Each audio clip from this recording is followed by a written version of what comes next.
एक छोटे से गांव में एक महिला रहती थी। वह भगवान शिव की परम भक्त थी। हर दिन वह शिवलिंग की पूजा करती। उसकी भक्ति इतनी सच्ची थी कि भगवान शिव भी उससे प्रसन्न थे। एक रात जब वह गहरी नींद में थी, भगवान शिव उसके सपने में प्रकट हुए। उन्होंने मुस्कुराते हुए कहा, कल मैं तुम्हारे घर आऊंगा।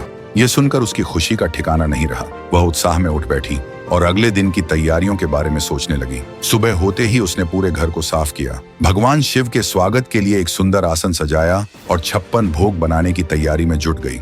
तरह तरह के व्यंजन, मिठाइयाँ और फल उसने तैयार किए। घर में हर ओर भगवान शिव के आगमन की प्रतीक्षा का माहौल था।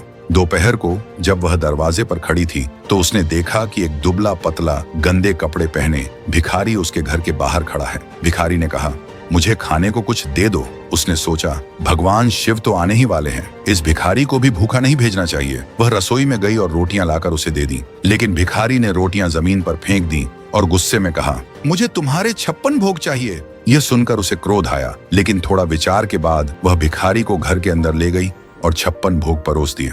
भिखारी ने बेतरतीब तरीके से खाना शुरू किया। उसका चेहरा गंदा था और वह जैसे तैसे खा रहा था।